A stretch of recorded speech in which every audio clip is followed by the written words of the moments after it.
Meus queridos irmãos e irmãs, presentes aqui nesta Igreja Matriz de Santa Rita, internautas que nos acompanham pela Rede Santa Rita e pela Rádio Ativa Comunicações. Hoje nós chegamos no penúltimo domingo do tempo comum, 33º. Domingo que vem é o último, seria o 34º, mas a gente celebra no domingo que vem a liturgia da solenidade de Cristo Rei. E hoje nós vemos na primeira leitura do livro de Provérbios, e a gente tem que entender que naquela época, como funcionavam os costumes. Então, geralmente, os alunos eram instruídos a respeito da esposa. Então, ele fala que tinha que ser uma mulher que soubesse gerir a casa. Uma mulher que fosse diligente. Uma mulher que se entregasse ao trabalho, mas que cuidasse de seus familiares, partilhando generosamente o seu trabalho com o pobre. E que não se preocupasse apenas com as aparências. Não vivendo no medo do Senhor, mas vivendo no temor. Tem muita gente que confunde essas duas palavras. Pensa que medo e temor é a mesma coisa, e não é. O medo é aquilo que causa realmente pavor na pessoa, e ela acaba fazendo as coisas para não receber castigo. Então isso é medo. O temor não. O temor significa respeito. Eu faço as coisas porque eu tenho respeito, porque eu tenho responsabilidade. Vamos pegar um exemplo de um pai que separa-se da esposa e deixa esta esposa com um filho. Ali aparece uma obrigação para esse pai, a pensão. Tem muitos pais que pagam mensalmente a pensão por medo. Medo de ir preso para a cadeia. E esse não é o comportamento que Deus espera de nós em relação a Ele. Mas tem muitos pais que pagam a pensão por temor, por respeito, por responsabilidade. Ele sabe que tem que cuidar do filho. Ele sabe que tem que ter essa diligência. Então é isso que essa leitura também quer nos dizer neste momento. Depois, na carta aos Tessalonicenses, que nós estamos lendo nesses últimos domingos, a questão da inquietação que às vezes toma conta do coração de muita gente. Infelizmente, de alguns cristãos, que não deveria ser assim. Quem me acompanha nas celebrações de Ezequias já cansou de escutar eu falar em todas elas.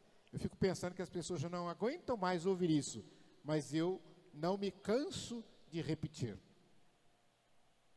A respeito da segunda vinda de Cristo e a respeito da nossa despedida deste plano terreno. Primeiro, se vocês olharem para o mundo hoje, quase que, podemos dizer, mais de 90% das pessoas, elas vivem como se nunca fossem morrer. Vivem como se a morte não existisse. E de repente, quando elas dão de cara com a morte, de algum parente, de algum amigo, desespero. Se vocês fizerem uma experiência de começar a falar das realidades da morte no grupo de família, numa reunião de amigos, no trabalho, você pode ter certeza que vão mandar você calar a boca. Não, vamos falar disso não, vamos falar de coisa boa. E aí a gente vai vivendo sem pensar, porque esta vida nós devemos nos preparar para morrer. Se nós não prepararmos, a nossa morte não será boa. É por isso que ele diz aqui, nesta leitura, ele fala a mulher que espera uma criança, a mulher grávida. Ela sabe que a hora do parto vai chegar, é certeza absoluta, vai chegar a hora do parto. Ela não sabe como. Ela não sabe se vai ser com 7 meses, se vai ser com 8, se vai ser com 9 um dia, se vai ser com 9 2 dias, se vai ser... Ela não sabe, mas ela sabe que vai chegar. Então o que ela tem que fazer? Ela tem que se preparar para o parto. Então nós também, nesta comparação que o apóstolo Paulo fala, devemos não nos desesperar, mas nos preparar.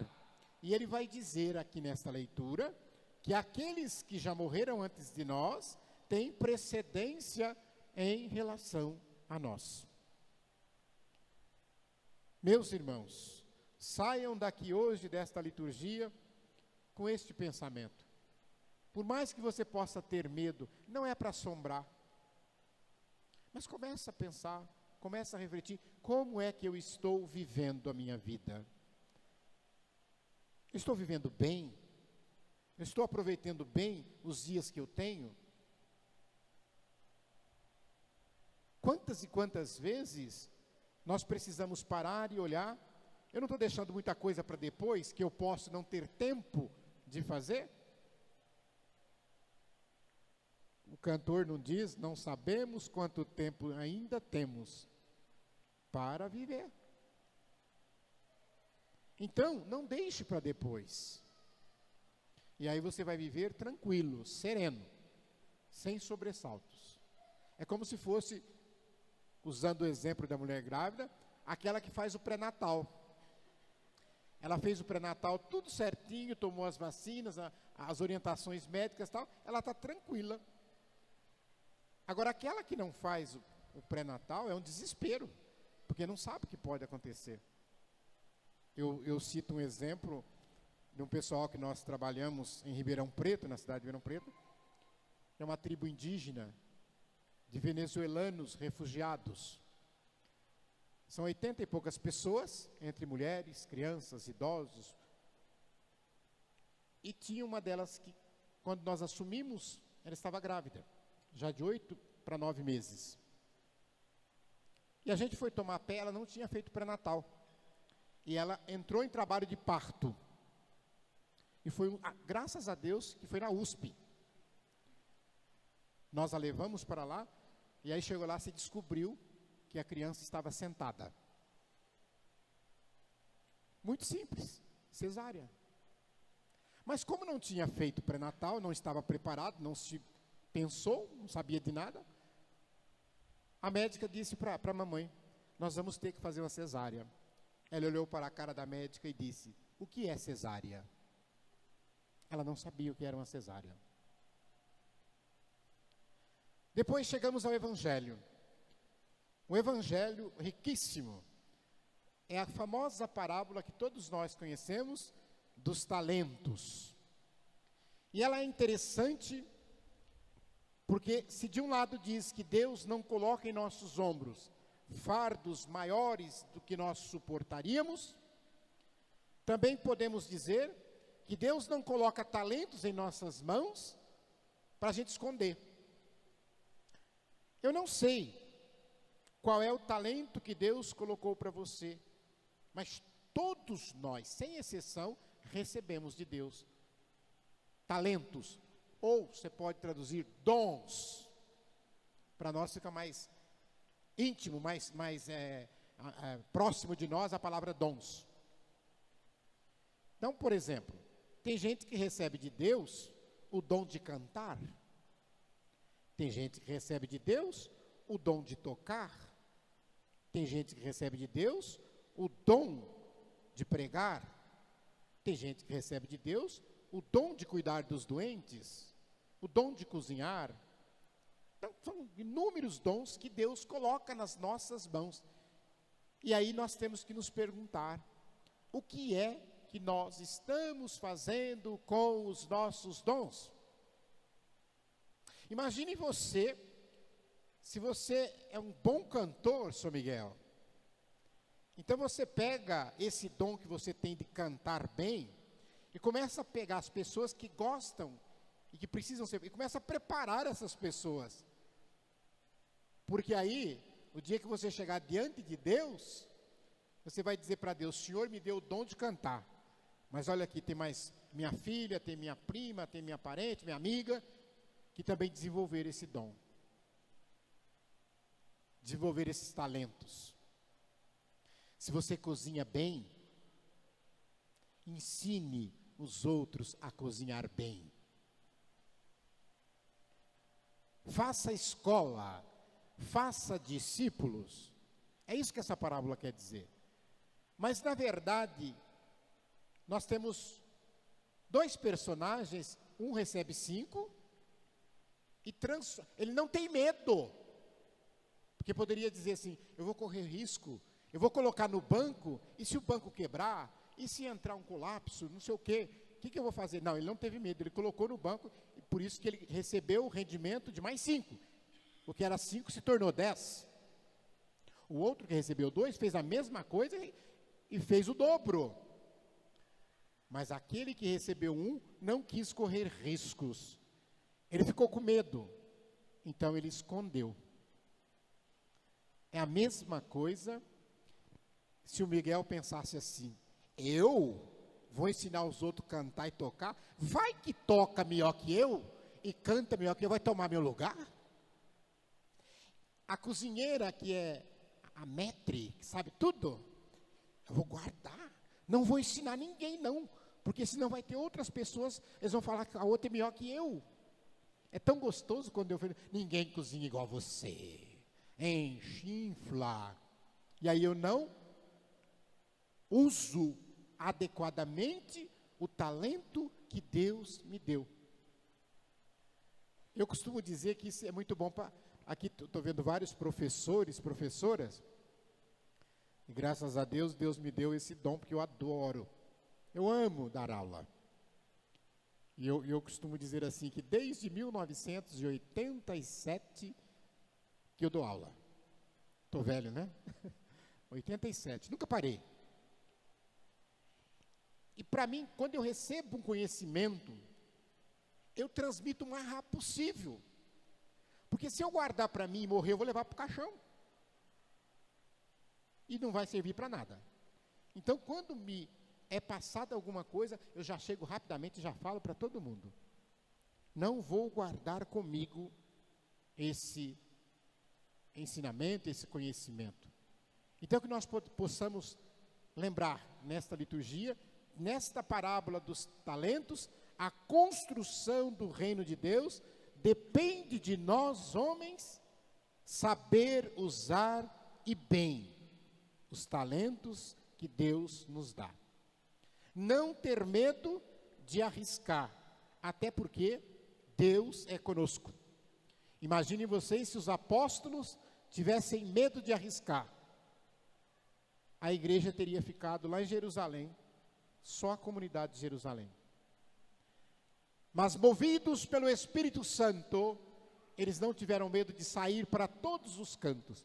Eles foram para a Índia, eles foram para a China, para a Etiópia, para o Egito, eles foram para a Europa, eles vieram para as Américas para falar de Jesus Cristo. E eles foram fazendo outros discípulos. Aquilo que eles tinham recebido de Jesus, eles não esconderam para eles. Eles foram passando para outras pessoas, e é por isso que o Evangelho chegou até nós. E é por isso que a igreja cresceu. Então, meus irmãos, lembre-se disso. Não guarde um tesouro só para você, como se fosse propriedade tua. Não é, porque foi Deus quem deu para você o talento. Então ele não é teu. Vamos também lembrar, quando o Senhor fala do elogio aos 2 primeiros servos e a repreensão ao terceiro, ele está dizendo que tipo de servo ele quer. Aquele que não tem medo, mesmo que erre, porque vocês sabem que só erra quem tenta fazer. Quem não tenta fazer não vai errar. E é por isso que Jesus então está dizendo aqui que o Senhor vai chamar de servo inútil. Prestem atenção numa outra coisa. Somos discípulos missionários de Jesus. E um discípulo missionário nunca está contente com o que faz. Se você está contente com o que você faz, começa a rever seus conceitos. Porque o discípulo missionário que é movido pelo Espírito Santo de Deus, ele sempre quer fazer mais. Ele nunca para. Ele sempre quer ir mais além. Ele quer fazer mais. Ele nunca está satisfeito. Ele nunca senta em cima do que já conquistou. Mas ele quer fazer mais para o reino de Deus, para a salvação de mais e mais pessoas. E por fim, eu lembro que hoje a nossa igreja celebra o Dia Mundial dos Pobres. O Papa Francisco, quando nós tivemos o ano da misericórdia, ele, ao final, instituiu o Dia Mundial dos Pobres, para ser celebrado todos os anos, no 33º domingo comum. E todos os anos o Papa lança um tema e uma mensagem. E esse ano o tema é o seguinte: nunca afastes de algum pobre o teu olhar. Não desvie o teu olhar do pobre. Ou seja, o pobre está de cá, você olha para cá. E isso está na Bíblia, no livro de Tobias, capítulo 4, versículo 7. E eu faço questão de ler para vocês um trechinho desta mensagem do Papa Francisco.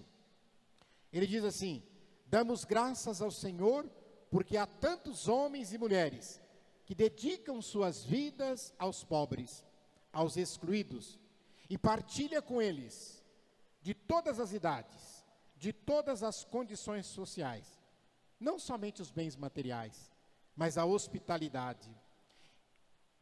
Partilham o sofrimento, a compaixão. Eles não são super-homens, mas são vizinhos de casa que encontram cada dia e que no silêncio se faz pobre com os pobres. Não se limita a dar qualquer coisa. Sabem escutar, sabem dialogar, procura compreender o pobre. Não aponta o dedo, a situação e as suas causas, mas dá conselhos adequados. Estão atentos às suas necessidades, materiais e espirituais. Ou seja, a promoção integral da pessoa. O reino de Deus torna-se presente e visível neste serviço generoso e gratuito. É como semente que cai em terra boa e dá fruto na vida dessas pessoas. A gratidão a tantos voluntários deve se fazer em oração para que o seu testemunho possa ser fecundo. Eu acho isso muito bonito. Eu hoje, encerrando esta homilia, tive a oportunidade de receber na nossa comunidade, lá no Lar Madre Teresa, que fica lá na FEBEM, que está lotado, 60 pessoas acolhidas. E o Padre Joãozinho foi visitar-nos, ele quis conhecer. E eu achei engraçado porque ele disse para eles: eu não vim aqui para falar para vocês, eu quero cantar com vocês. E ele pegou um violão que um deles tinha, sentou no meio deles e numa cena maravilhosa começou a cantar. E olhava para aqueles pobres, sem casa, abandonados pelas famílias, e muitos deles deixaram lágrimas rolar quando o padre cantava. Olha que gesto tão simples, mas que tocou o coração deles. Porque às vezes a gente pensa que tem que chegar lá com a mão cheia de dinheiro. Não, a tua presença é o presente que talvez o pobre esteja precisando. Amém? Louvado seja nosso Senhor Jesus Cristo. Para sempre seja louvado.